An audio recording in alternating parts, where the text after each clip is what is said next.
everybody. Welcome to another edition of Reasonable Doubt. As always, we are brought to you by the Harris County Criminal Lawyers Association. I am your host, Jimmy Ardwan, along with my co-host, Damon Parrish. We will be with you for the next hour. We've got a great show tonight. We're going to be talking a lot of current events. President Obama today visiting, making the first trip of a sitting U.S. president to the El Reno Federal Penitentiary in Oklahoma City, outside Oklahoma City.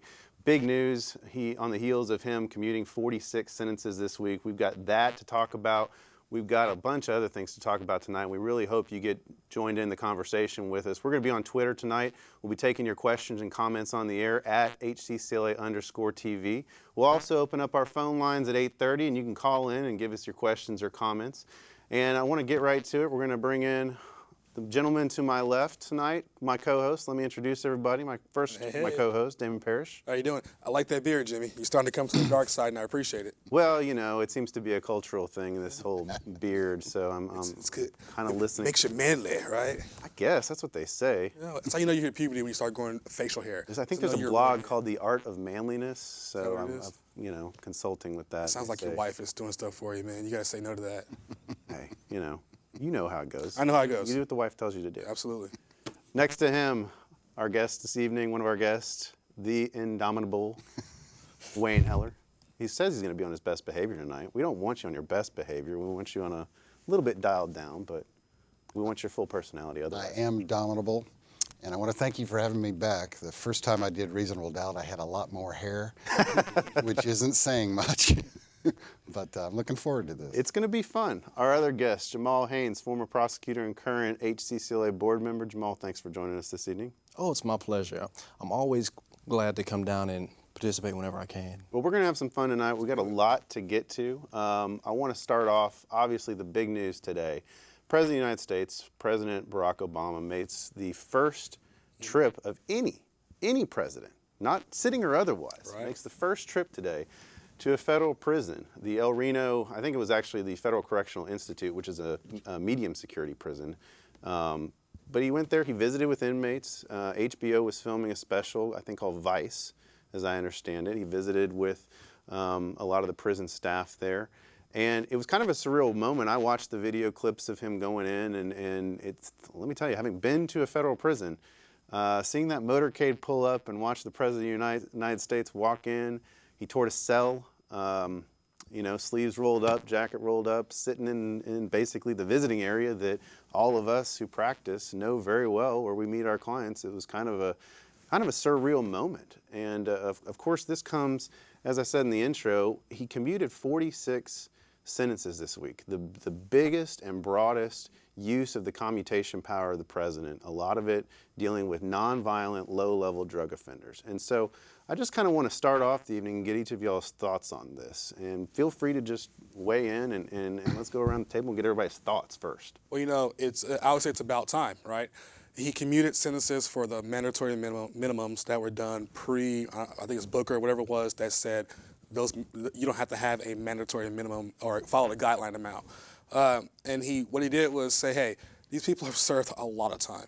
I mean, some of these people 10 to 15 years on what would amount to minor amounts of crack cocaine. Right. They have definitely done their time, and they've paid their price in full. And let's move them out and get them going, right? Let's stop spending tax dollars on housing somebody for what would have been in state court, maybe a state jail felony, maybe a third degree, and let's get them out and start really focusing on what matters. I mean, it's about time. Plus, he got down and dirty. He got in it, instead of preaching from up high about what it should be, he got down to the nitty-gritty and saw what it's like to be there. And I think that will help, I hope it will help him and help us to create policies moving forward that make more sense.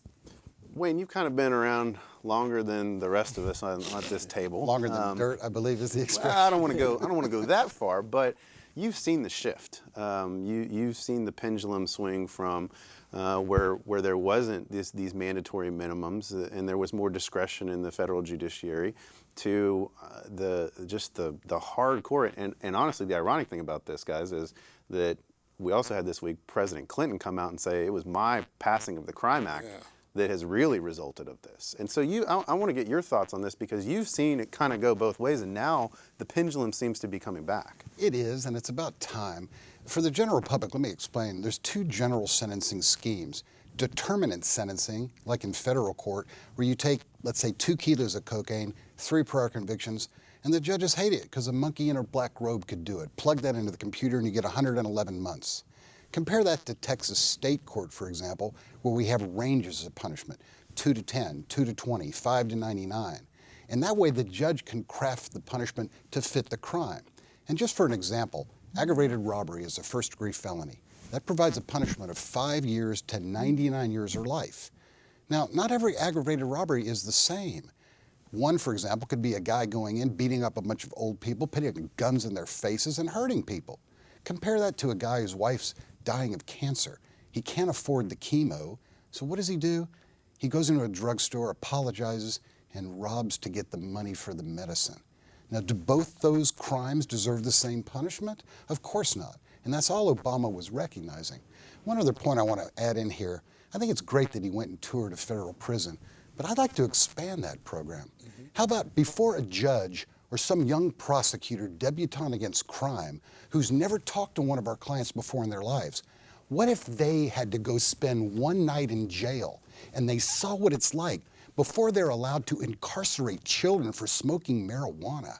Give them a taste of the punishment before they're allowed to mete it out with no life experience.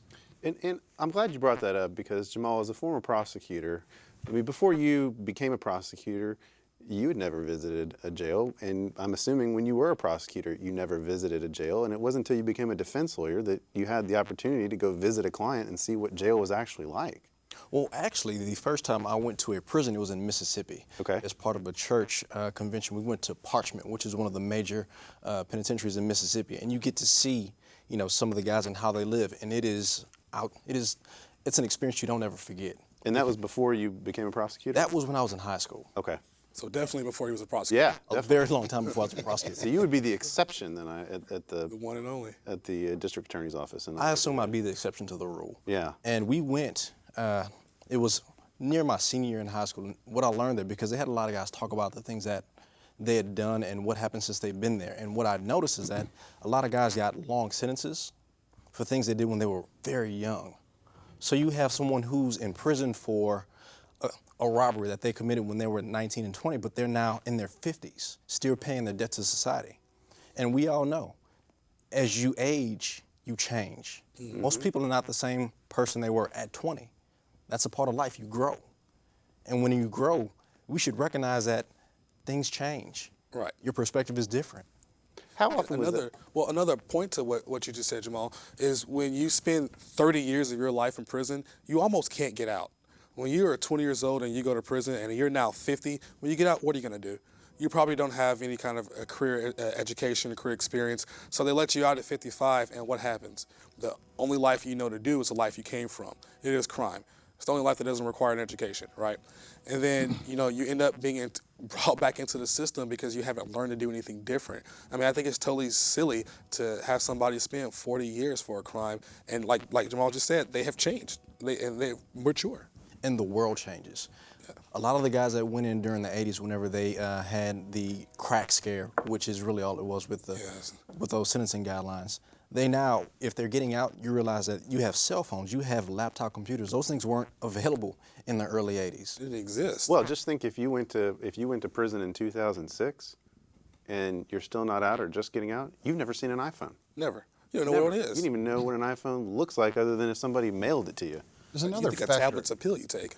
There's another factor at play here I'd like to throw in, and that's age. Turns out the FBI statistics confirm that it's the lion's share, upwards of 90% of crime in America is committed by males between the ages of 18 and 30. When I first started out back in the 80s, the head of TDC was a criminologist by the name of Dr. Ray Procunier, and he had a theory. He said, give me these kids when they're 18 or 20, lock them up to their 25 or 30, and they get it out of their system. We break their spirits. They come out as young adults, and they don't want to go back to prison. So they double down and try extra hard to stay out. And of course, that's not true for everybody. But if it's true for half of the offenders, well, I think the answer is pretty clear. Well, and there was an article not too long ago in the Washington Post, I believe it was, that talked about our aging prison population. And we've had these mandatory minimum sentences of 10 years, 20 years, 30 years, where people want on, again, the 3 strikes you're out policy that's been there and how we get to this. And that is what's adding a tremendous cost and burden on our system, because the cost of incarcerating an elderly inmate is what is really burdening the tax system and the prison system, and that you've got certain prisons that have basically become a nursing home. Yeah, Texas has tons of them. My mother works for one. I mean, you'd be surprised how many people they have in there that are now, like I said, can't get out. I mean, you've been in your entire life, and now you have diabetes or you may have cancer. You can't get out. What are you going to do? Where are you going to live?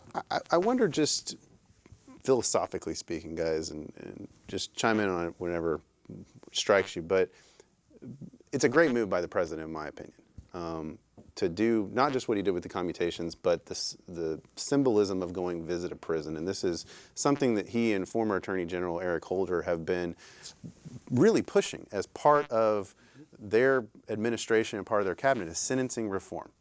But I wonder if it's too little too late. In terms of, it's kind of happened in the back half of the presidency, and the second term is really when we've started to make some momentum on it.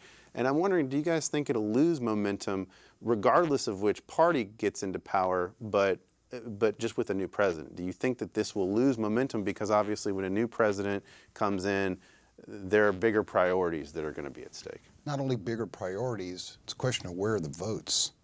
I don't think anyone's going to get any votes by showing mercy on our clients. It's that simple. You beat the drum of tighten up on crime. And there's a long history of that. That's how Nixon got elected in the 60s, was scaring white people about black folk crime.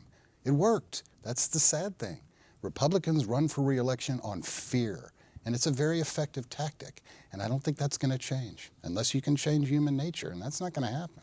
What about the Democrat Party? I mean, do you think that they will carry this legacy on, or is it something that might die on the vine, so to speak, once President Obama leaves office? I think a lot of this, unfortunately, may end up dying on the vine unless we can find a way to show that these prolonged sentences are hurting your budget, or the state budget, or the national budgets. Exactly. Because that's what people care about. Just about every judge that gets elected running, saying that they're tough on crime. They tout their law enforcement backgrounds, but nobody really says that, you know what, I'm smart on crime. I want to do things differently. Let's have sentences that fit the crime and the offender, not necessarily hammer them for the rest of their life. It's a really good point about the budget, too. It's an old cliche, but it's true. It costs less money to send a kid to Harvard for a year than to lock him up in prison for a year. Now, which do you think would stop crime more? Right. A lot of our clients, they're in jail because they don't realize the options they may have. Right. And because they don't realize those options, they end up doing things that they see people in the community doing. For example, I represented one guy, very smart. He was great at numbers, but he didn't have someone in his life to show him that if you go to school, you can do well. He saw the guys on the corner selling drugs. They had money, they had clothes, they had cars. That was appealing to him, and that's what he chased. Given a different option, I think he could have been doctor, lawyer, scientist, who knows? But because he didn't see any better than what was around him, he ended up falling into the same trap that most people around him were in. That's exactly right, and I'm going to throw in a great example of that. 20 years ago, I represented a young black kid, couldn't have been 20. It was an armed robbery case, and I lectured him. I got in his face. I don't have any kids. I got to lecture somebody. And I was explaining to him, you're going to flush your life down the drain. And this young man looked at me and said something that's stuck with me now for 2 decades, and it's really sad. He said, Mr. Heller, what you're telling me is that I could fry burgers for $3 an hour, or I could sell crack, rob stores, and drive a Cadillac and have all the women I want. What would you do? And I thought about that. And my guess is I would have done the same thing that young black kid did. But I didn't, because I had options. Just like you said, Jamal, this kid didn't see his options, and that's sad. And I think if we gave poor people more options, they wouldn't choose crime. It's a simple deal. And that just speaks to a greater societal issue more than anything, in terms of the opportunities that are available based on your ethnicity, your social class, your upbringing. I mean, that's something that's a lot bigger than just amending the sentencing guidelines and how judges, mete out sentences.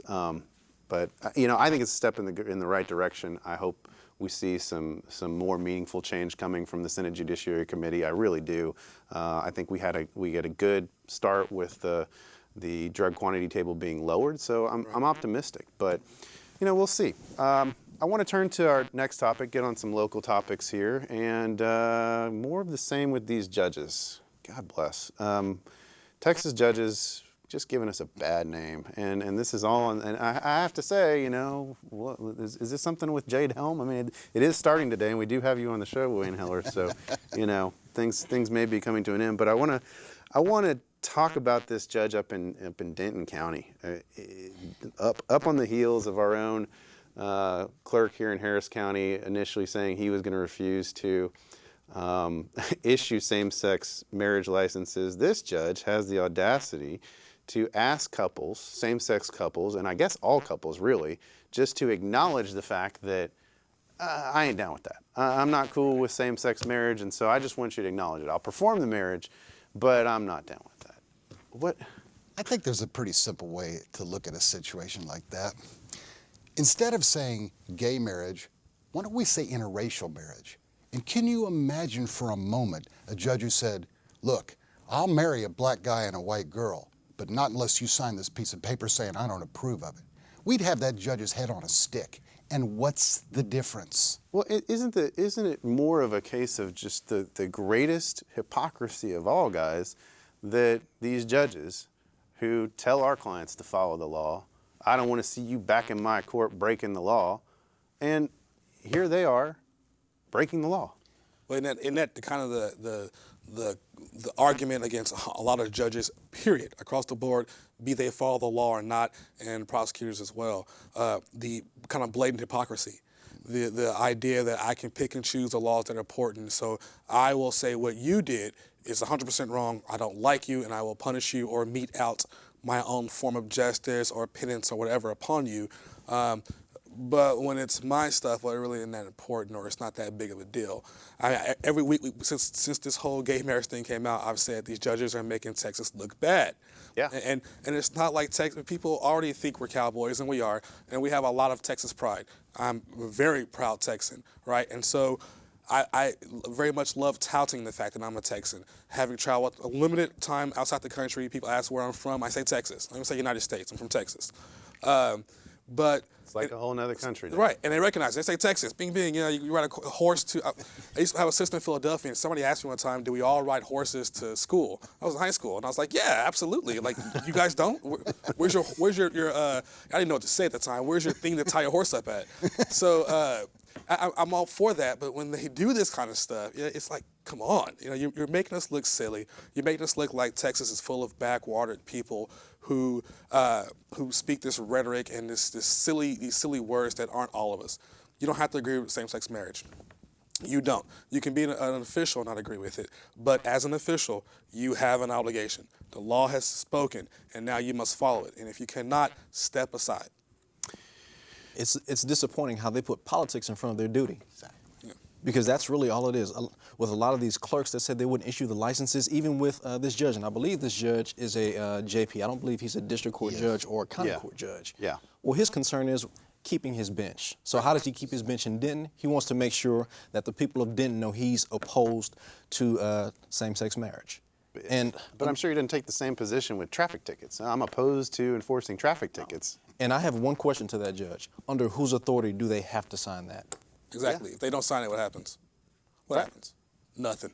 Yeah. Right. You sue him, and then I guarantee you the cost of dragging Denton County through some civil lawsuit because this Yahoo made you sign this form or wouldn't marry if you did should weigh more on voters' minds than the fact that you signed this form. I mean, even if you don't agree with it, it's the law now. So you can always be like, well, I don't like it, and say it publicly, and then go ahead and do your job. I mean, that's fine. It's all just a publicity stunt anyway. There's no gay couple who's going to go to Denton, Texas and ask this judge to marry him. No. It's not even an issue. He did it to get publicity and votes. It's just that simple. Get his picture above the fold, as they say. And it's working. Absolutely.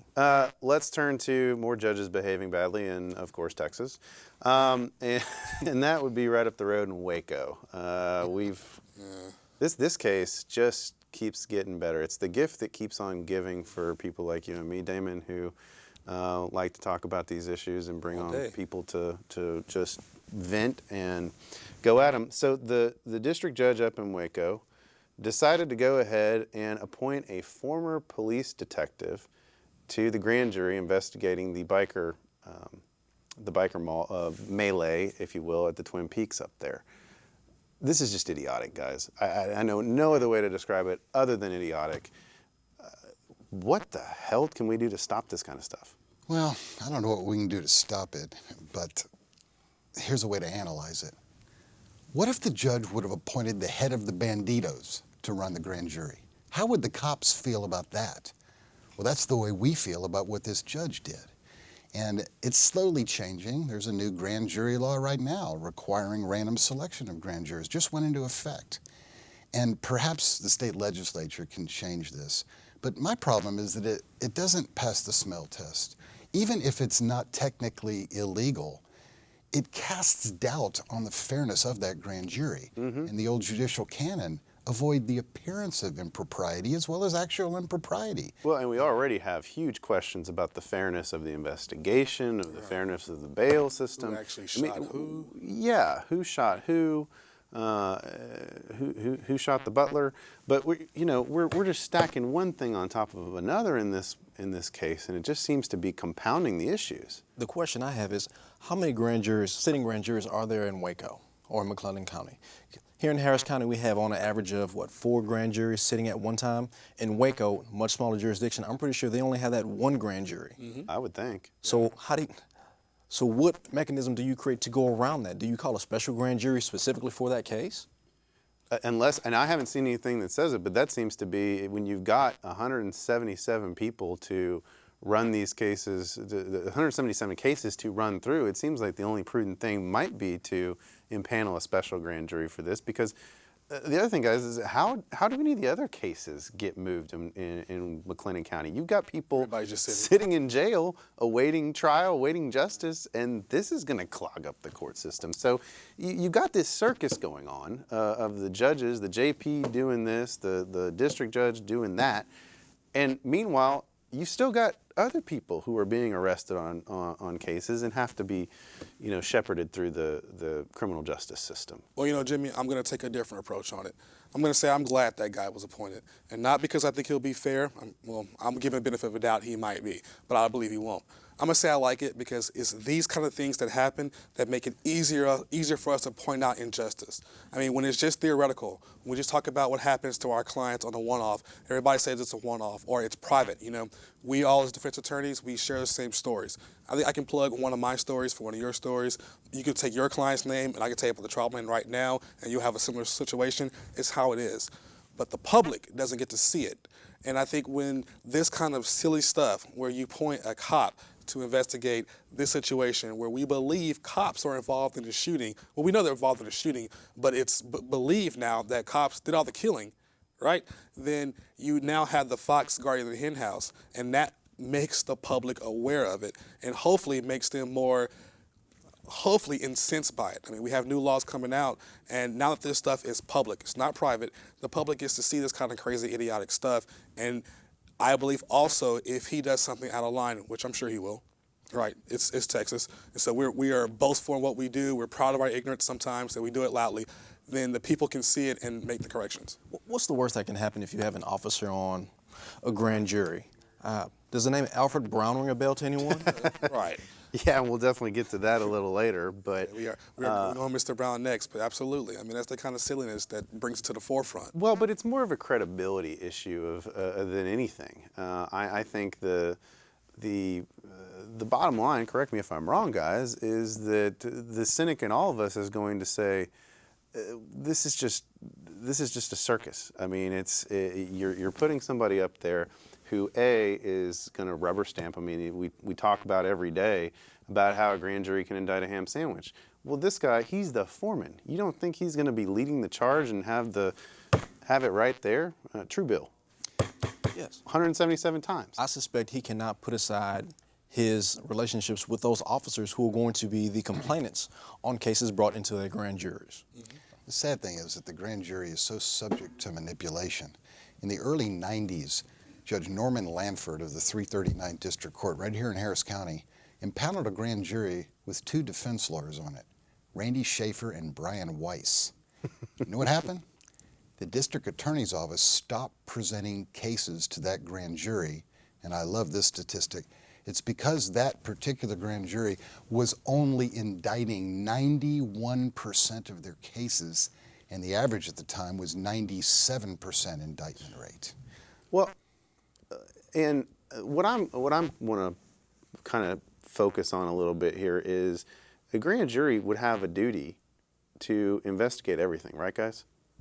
So if a grand jury believed that there was police misconduct, they could potentially issue grand jury subpoenas. They could call their own witnesses. They wouldn't have to rely on the state to say this is who we're going to bring in. I mean, the grand jury could sua sponte on its own decide, hey, we want to look at that cop there. And I just think that with this guy sitting on there, that's not going to happen. It's not only not going to happen, even if it does happen, all the district attorney's office has to do is stop presenting the cases to that grand jury. Rack up another. Wouldn't it be sweet, gentlemen? You don't like this jury? Give me another. Because that's what the DAs do. And, you know, there was a gag order, but there's a lawyer up in Dallas, Clint Broden. I don't know if any of you guys know him, but he has become the torch carrier here in terms of really being outspoken about this and saying basically, I don't care about this gag order. This is injustice. How do we get more lawyers to be like that? And how do we get them out of the fear of retribution and get them to do more things like that? You got to be brave and crazy. There's another lawyer involved in the Waco case out of Austin, Adam Raposa, who is definitely brave and crazy. There's and no a doubt about great that. lawyer, and I'm expecting big fireworks from Adam. He had some fireworks early on, but they seem to have died down here lately. I guess he was one of the first to file the motion to recuse. And you're right. He's brash, he's crazy, he's unrelenting. And gets great results. He with does. juries. He does. But that's two. There's 177 clients here, guys, or defendants, who are clients to some lawyers. Mm-hmm. And so there's potentially, I don't know, 175 or so lawyers that aren't doing the same thing. Well, And you know, we talked about it last time, Jimmy, with Casey on the show. Mm-hmm. And there is a fear of reprisal. And if this is how you make your money, if you're just starting out in law school and you're looking at this mountain of student loan debt, which Sally Mae calls you once a day on for she wants her money, it's kind of hard to live up to those ethics you have and want to have when you know you have a fear of reprisal that can completely cut off your monetary fund. yeah. And I understand that, and I respect the fear in that. I do believe in this certain circumstance, the gag order may or may not, if you want to fall there or not, it's up to you. There will be reprisal. But I think there are other avenues you can go through, especially in Waco, to bring forth certain things that can help push that issue. We do it here right now, right? Judges don't always like us, but hopefully at the end of the day, if they respect us, you know, they may not like you, but if they respect you're a trial dog and you will do it, then you can get forth results for your clients and make those motions. And just kind of don't be afraid to be the bad guy. Yeah. Yeah. This is no popularity contest being a criminal defense lawyer. No. In fact, just the opposite. Anti-popularity. If they're mad at us, it probably means we're doing our job right.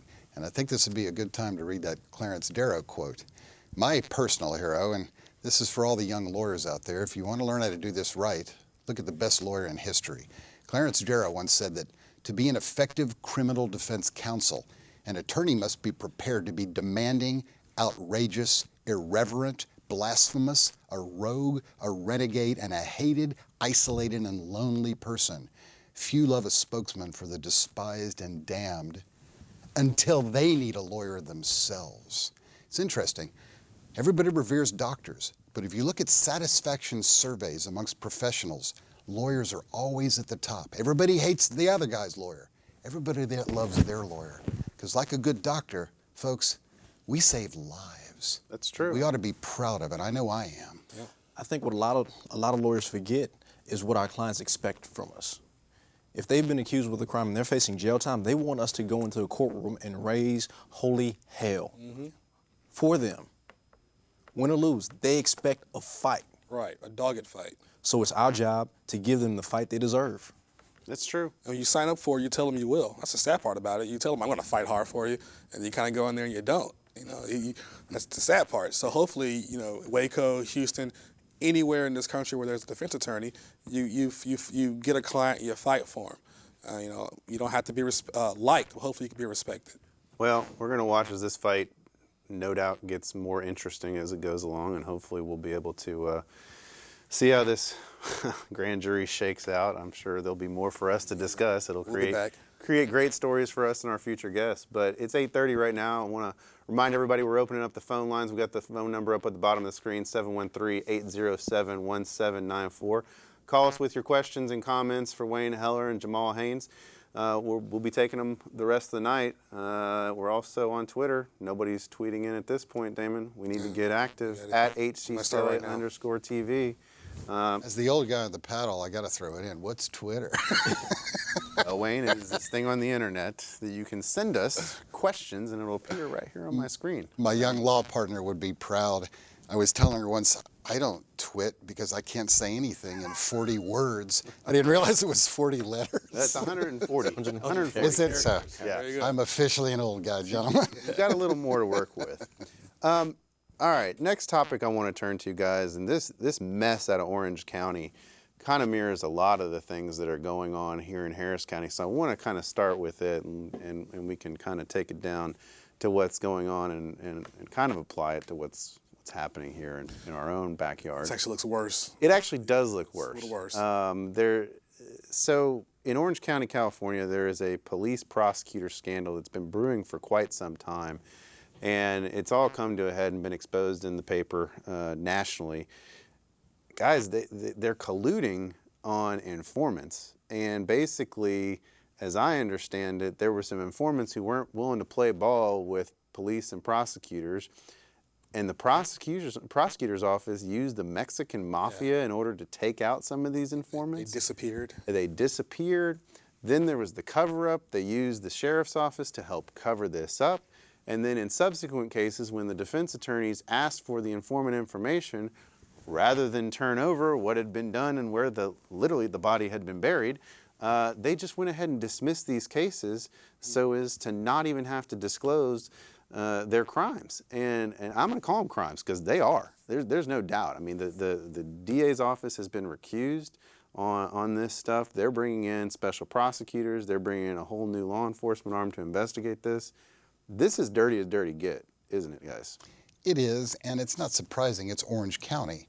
It's one of the most conservative counties in the country. And everyone thinks, oh, California, all liberals. But this didn't happen in San Francisco. Right. This didn't happen in LA. This happened in Orange County, which is a couple notches to the right of Genghis Khan. And that's not a coincidence. That's a pattern. Yeah. And it's sad that fairness boils down to politics, but it does. Well, and I find this interesting, the timing of this with the escape of El Chapo. Right. You know, it all comes out at the same time, but whether that's coincidental or not, that's a debate for another day. But it is interesting that these prosecutors would take the step of actually dismissing cases to cover up what they had done. And I think we were talking before the show, there's just no rewards for them to do the right thing, is there, guys? I mean, you don't get promoted for dismissing cases. Unfortunately, you don't. Yeah. You don't. It should be very simple. I remember whenever I was sworn in to become a prosecutor by Susan Brown, there was a guy there who gave a fantastic speech that I still remember. His name was Mark Donnelly. He's now at the U.S. Attorney's Office. Yep. He said, whenever you pick up a file and you read something that makes you say, uh-oh, you tell the defense. And it was Mark doing the right thing that got him fired from the DA's office here, ironically. Yes. That's the sad thing. There's not just a disincentive to not do that. There's an incentive to cheat and lie. Look at Kelly Siegler, one of the most successful prosecutors in the history of Harris County, and apparently her record was built on lies and deception. She's the Mark McGuire or Barry Bonds of the system. She has a great record. She knocked it out of the park. But now we know she did that by lying and cheating. And it not just taints her record, it taints all prosecutors. And I want to make the point now, they're not all bad. They're not even mostly bad. There's some excellent, honest, good, hard-fighting prosecutors. This gentleman here sitting to my right was one of them. But the point is, like plumbers or baseball players or criminal defense lawyers or prosecutors, there's good ones and bad ones. And the scary thing is that these bad prosecutors have power over the lives of your children. And this isn't just a problem for us lawyers, folks. How would you feel if your son got busted at school for marijuana, and then you found out that the government lawyers lied and cheated your son and put him in prison for that? Let me take this a step further because it really incenses me. I couldn't tell. Right. You seem Of very course. dispassionate right now. Yeah. When you do something that you tell other people not to do, there's a word for that. It's called hypocrisy. But when you do what Kelly Siegler did, she spent 21 years locking up children on minor offenses. There are probably 10 to 20,000 teenagers in prison because of Kelly Siegler's work. Then she goes out and commits crimes much more egregious than what she locked up children for. And to me, that transcends hypocrisy. In Texas, I like to call that a-holiness. And are you proud of me for cleaning that up? That's a good way to get around our broadcasting rules for sure, Wayne. I'm liking your creativity. And the sad thing is, they don't have to do that. These prosecutors have all the facts, they have all the law, they have all the judges, they have all the public sentiment on their side. You don't have to cheat. And when you cheat, you make all prosecutors look bad. And I'm going to take it a step further. Let's look at two examples of Kelly's work, the Susan Wright case and the Temple case, which is just broken in the news. And folks, don't take our word for this stuff. Read the record. 36 separate and distinct violations by Kelly Siegler. Right. And David Temple has been in prison now for longer than 10 years because of her cheating. Mm-hmm. Now think about that for a minute. The Susan Wright case is probably even a better example because it was overturned and the government was forced to retry that case at taxpayers' expense. If you had done that right, Ms. Siegler, one trial would have been enough. Instead, your lying and cheating cost Texas taxpayers hundreds of thousands of dollars. In my book, she ought to be prosecuted for theft as a public servant. You think about it. Her malfeasance, her intentional, premeditated lying and cheating has cost Texas taxpayers a lot of money. And it's not just a mindset, Wayne. I mean, there's a lot of policies in that office, Gemayel, that really put the mainline prosecutors in a bind and really hamstring them on what they can do, right? In terms of what you can do on cases, the kind of recs you can make in terms of being reasonable, when you can dismiss cases, who you have to talk to before you can dismiss a case. There are antiquated policies in the DA's office. And one policy that I thought was ridiculous was that, I don't know if you're familiar with how intake works. At intake, officer calls in and tells a prosecutor, this is a probable cause I have, and it may take anywhere between 2 and 3 minutes, and you can, at the end of that conversation, an officer may walk away with an aggravated assault charge, a drug charge, prostitution, whatever. That prosecutor along the road may be the one trying the case. Mm-hmm. Now, it's a lot harder for that prosecutor to dismiss it whenever they have an actual feel for the facts and the evidence, because they would have to talk to a supervisor. Normally, it's a district court chief or either a misdemeanor chief in order to dismiss that case. If it's a murder, you have to go to the division chief. They dismiss murders? Occasionally they do, it happens. Yeah. For informants. Okay. It happens. Gotcha. But if people would take time on the front end and ask more questions, you may not have to work as hard on the back end to get rid of one. And with the sentencing policies, yes, there are some old, antiquated policies. I believe they still have this old policy where you couldn't offer deferred on a first-degree felony. I believe that policy came from Johnny Holmes before I was ever around the office, but they still hold to that. Burglar of habitation prosecutors still won't offer deferred adjudication. Now, they can only make prison time offers. They recommend that you go to the judge without a degree recommendation, and hopefully the judge will do justice and give the kid a deferred. But the judge can also do what they feel is just in their own mind and give the kid 20 years in TDC. Mm-hmm. Which is going to depend upon the election year or not. It could. I am very serious with this. I have seriously weighed the fact that it was an election year before approaching a judge on any kind of without a degree rec plea or PSI for that reason right there. Right. Well, I think we've all made that calculated risk, especially post-election when you have a judge that's been defeated. That's when you try and rush in and do a plea to the judge because you know they're likely to give you whatever you ask for on the way out. Right. This very policy comes into play in some very serious ways. And folks, don't think for a moment I've got any sympathy for burglars. But like I said earlier, there's burglaries and there's burglaries. And I want to give you an example of a case that Ted Poe tried about 1 million years ago when he was a prosecutor. Congressman Poe, formerly Judge Poe, has bragged many times, including in the Texas Bar Journal, he never lost a felony trial. Well, there's a great lawyer in town, my personal hero, John Pizzatola, who tried a case against Ted Poe that was a burglar of a habitation. It was a teenage young black kid who went into somebody's garage and took their lawnmower. Judge Poe argued for life in prison on a teenage first offender who took a lawnmower.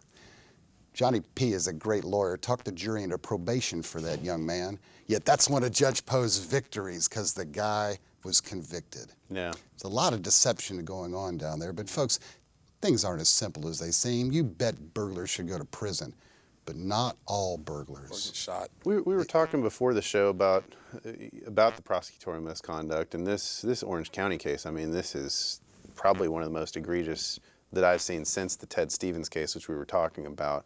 I think this is actually more because this is systematic. Yeah. It's not just one prosecutor Right. like Kelly or Dan Rizzo. We're talking about an entire office and with the complicity of the sheriff's office. So not just rogue prosecutors making these moves, but actual sheriff's office and law enforcement working in conjunction with them to create databases, to talk to the Mexican mafia, to kill witnesses. If I could throw some numbers in there. Go ahead, Jamal. That's long been a problem with the DA's office. I know it's a problem here, and I think it's a problem everywhere else, where the DAs and the police believe that they're on the same team. Right. They believe that their jobs are to help each other out, when in all reality, their jobs are separate and distinct. The officers, they're supposed to investigate crimes. If they have something, they bring it to the DA's office to prosecute. And if something goes wrong, the officers are hoping the DA's office will help them out. You know, do a brother solid, if you will, and not expose some of the wrongdoings. And that was certainly borne out by the texting scandal this week, where we saw that a sheriff's deputy had been texting a prosecutor in the middle of trial about private deliberations. And by the way, I want to go back to the point you made. Folks, this is not the tip of any iceberg here. This is the iceberg. I want to put some numbers to that. And these numbers are more than a decade old. We talk about one case or two cases. These are anecdotal episodes. About 15 years ago, there was a magazine called The Champion that published an article on these sorts of violations. These are known as Brady violations. Brady versus Maryland was a case from the early 60s where the Supreme Court said, prosecutors, you got to give the exculpatory evidence to the defense. Exculpatory for the public means evidence that helps me and my client, not just on guilt innocence, but even on punishment. This article set out more than 5,500 published Brady violations. And remember, only 1 in 1,000 cases gets published in the appellate opinions. Of the 5,500 cited Brady violations, there had been 6 prosecutors who had been sanctioned by bar associations. More recently, South Texas Law Review published an article, and I say recently, even this was 10 years ago, where they cited 318 homicide cases that had been reversed on appeal because of prosecutorial Brady violations. This problem is not an isolated thing. This is endemic, and it runs throughout the system. And the reason why is that the judges let them get away with it. Isn't this Orange County deal kind of, I don't know, we talk about how, we as lawyers often talk about how the fact that what you see on TV, Law and Order, Suits, any of those shows, that's not really the way law is practiced. That's not really what goes on. But you do see a lot of these shows like True Detective and some of these others where you see the cops and the prosecutors making deals with the bad guys and, you know, either looking the other way on this gang activity or this, or like a classic instance in one of the True Detective episodes where the guy's going in and trying to get information on another target, and he's going and talking to prostitutes and pimps and everything else, and they won't talk. He's like, look, I'm not Vice. I don't care about that. So he's looking the other way. He's a cop, but he's looking the other way. And I think this highlights that stuff like that does go on. If it fits their agenda, and if they want to, whatever their agenda is to push, if it requires making a deal with the Mexican mafia, well, we'll do it.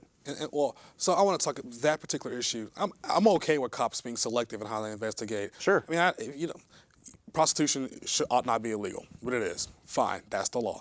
But if you want to go after the big fish and let the small stuff go, that makes sense to me, right?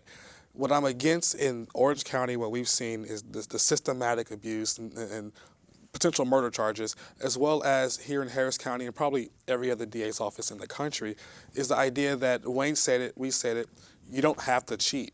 Like when you have law enforcement at your disposal, and you have, like in Houston, we have 2 different forms of IFAS, Institute of Forensic Sciences, at your disposal, and you have public sentiment, and you have you have judges 24 hours a day who can answer a phone call and issue warrants. Why in the world are you shortcutting the system? Yeah. Like, why?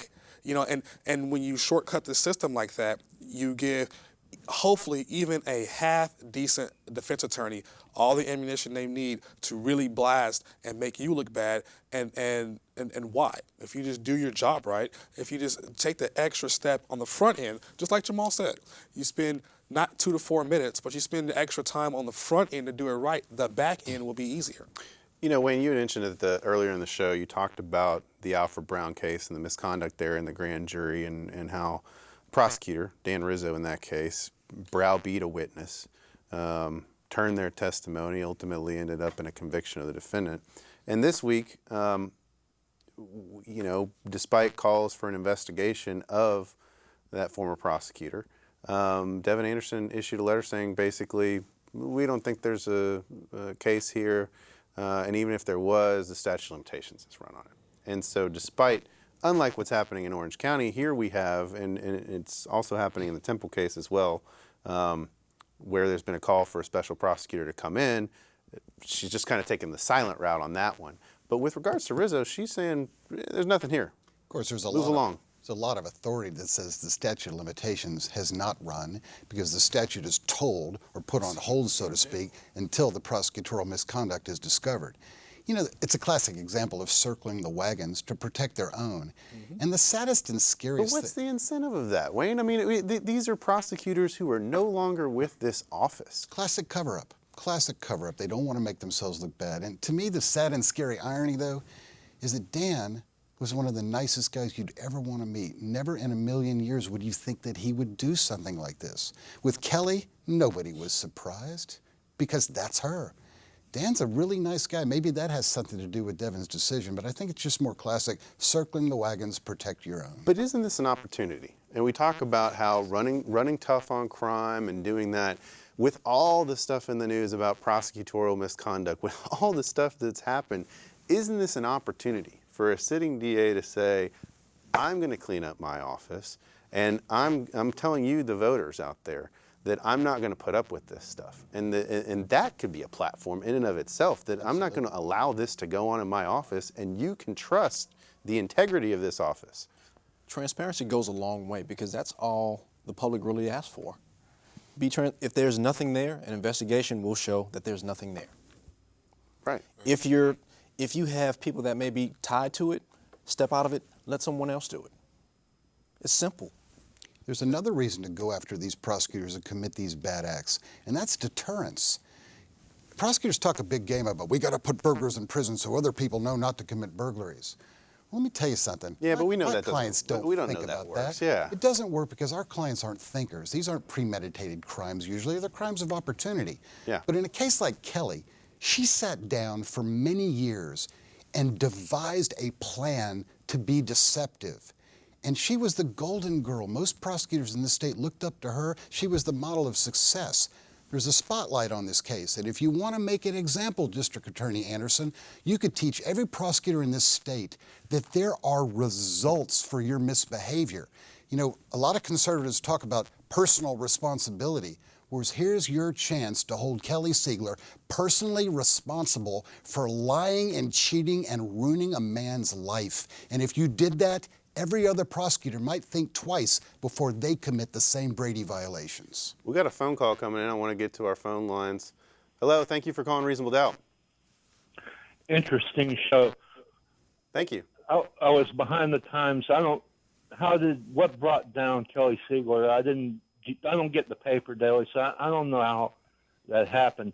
Also, the president's visiting a prison Do you think he's going to make a move on making marijuana like a civil right or whatever? Thank you. Sure.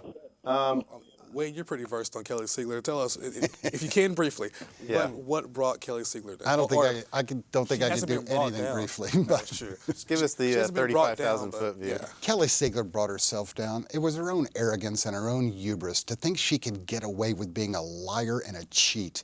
And it worked for a long while. She got her own TV show. Yeah. You know, attorney Paul Looney, who was the first lawyer to represent David Temple, his theory is Kelly did this whole thing to get a TV show. She was turned down the first time, and once this case broke and she's super prosecutor, all of a sudden she's got her own show. Well, there's some backstory there about this. This was going on the same time as the Scott Peterson case was going on, and that really drove this. All the attention that was going to that case. This was very similar, and so I think there was a backstory there in terms, you know, that pushed this and pushed her to the misconduct of hiding all this evidence and not disclosing it to the defense. And that, for the caller, that's what got her in trouble. She failed to disclose about 36 different instances of exculpatory evidence to the defense in a murder trial. Actually, Jimmy, I want to add, Yeah. in my opinion, Kelly's not in trouble. She's not really in trouble yet. She still has her license, right? She's still on the TV show, whatever, Code Justice, whatever it is. And so Right. she's still making money off that. To a lot of prosecutors, she still is a hero prosecutor, really only to the defense bar and like our wives and husbands and family and friends is she's now being exposed for what she is. Once the state bar, like Charles Sebesta, makes a move against her, which I hope they do, and she gets publicly exposed via the taking of her license or sanctioned in some way, will she actually be in trouble for, in my opinion, for what she's done? Because right now, if I was Kelly, I wouldn't be worried about anything right now. Well, and I was going to say that probably the only deterrence is a taking of the bar card. But you know, the counter to that is, look, what do you see most often in the bar journal for people losing their license is stealing client funds. And it goes on all the time. There's the people who lost their license and they've still, you pick up that journal, you read it, and there's 10 of them every day. So it's like that hasn't deterred people from stealing their Jimmy, clients' I think funds. there'd be a lot more deterrence if Ms. Siegler was prosecuted for obstruction of justice. I agree. She ought to do the same exact amount of time that David Temple's done based on her lies and cheating. Yeah, so I don't think that the bar card, I hear a lot of people say, well, take her bar card. I don't think that's enough. I think you actually have to go the step of prosecuting people criminally for violations like this, whether it's obstruction of justice, whether it's for perjury, which we know that there were some instances in those findings of fact and conclusions of law that could amount to perjury. So I think that would be the deterrence. And there's no civil remedy because prosecutors have immunity. You can't be sued for Brady violations. Exactly. We can change that. I mean, that's only a flick of the pen and a vote in the government. I don't know. Maybe because I'm biased by being a defense attorney that I'm not really for a lot of prosecutions, so it's hard for me to get behind that one. I'm definitely for losing your bar card, and I think she should be publicly shamed. And along the bar card situation, when I was in law school, I had an ethics professor tell us he said you can have sex with a client, you can kill a client, whatever you do, don't steal from one. And It's exactly what he told us. It's the only thing you get in trouble for. And I thought, I laughed at it, kind of funny. Started practicing it, and it's so true. And that's really unfortunate. So I hope I hope justice is served and the outcome is proper for whatever happens to her. If that outcome results in her getting her license suspended, I don't think I will lose much sleep behind it. Same thing with Dan Rizzo and any other prosecutor who I think does something as egregious. I mean, I'm not an advocate for the top level punishment for everybody, but when you have somebody's life in your hands and you use your authority in a way inconsistent with justice, right, then you should face some sort of punishment, some sort of punitive action. And by the way, if any of the public wants the details on what Kelly did, it's a published opinion. It was on the Houston Chronicle's website. 36 different points cited of just how she cheated and lied with great detail. It's good reading. We only got a few minutes left, and the last thing I want to cover for tonight is this letter by District Judge Mike McSpadden. He wrote a letter to Senator John Whitmire, and it was a pretty terse letter about the jail overcrowding, and it went right to the heart of it. and basically said that the district attorney's office could exercise discretion on some of these low-level crimes. That would reduce the jail overcrowding issue. And I want to get you guys' thoughts on that, because it seems like there's now a little bit of a fracture between the judiciary-DA relationship, at least on that point. What are your thoughts, Jamal? My belief is that if you don't hold up all this bed space, the sheriff budget, his budget goes down. Sheriff needs his budget. They care about it. They fight over it every year, Commissioner's Court, because I believe every year the sheriff asks for, I want to say, about 10% increase, and it's only because people are getting arrested for these small amounts of drugs. I think currently the sheriff has now started sending people out of county again that are being held for these low-level crimes. And that's the big controversy here, I think, that this letter speaks to, is that the publicity from Lisa Falkenberg's article and from Senator Whitmire has been about, why are we shipping these people out? Why can't we come up with a better solution on bonds, PR bonds, personal recognizance bonds, and just letting people out? To which Judge McSpadden's reply was, you know nothing about the history of pretrial release and people on bond in Harris County. The argument, the law enforcement argument, is that if you go ahead and you prosecute all these people for these crack pipes, then they probably won't be out breaking into people's houses or committing these other thefts or breaking into people's cars, because they believe that's what people do to get these small levels, to go out and buy their next rock. Now, I believe based on recent statistics, they really don't hold true, because whenever Pat Likas had her policy of not prosecuting these trace cases, I don't remember seeing an uptick in burglaries or an uptick in B&Bs or theft cases. All you have to do is read history. We've tried the lock 'em up approach for many years. Yeah, we It's only not got a working, few, folks. We only got a few seconds left. I mean, it's an interesting issue, and certainly one that I think we'll be able to come back to. But I wanted to get this out here because I do think it's an important issue in the start of what's to be a greater debate as the year goes on. But I want to thank you guys for coming on. Wayne Heller, Gemayel Haynes, it was really great to have you guys on tonight. And Thanks for having me on. This is a great way to vent my spleen. It's cheaper than therapy. I just want to say, I think Jamal had it right. Money and politics is driving all this. So if we can change the money factor and the politics factor, we can actually see some justice. Yeah, and we got a lot of work to do in that arena. But I want to thank all you guys for coming on tonight and sharing your opinions and your comments on all these issues. And for those of y'all who tuned in tonight, not on Twitter, and for our call listening, we thank you for watching. And we'll see you next week on Reasonable Doubt. Same time next week, next Thursday, 8 p.m. Follow us on Facebook and hit us up on Twitter. See ya. Thank you. Same bat time, same bat channel.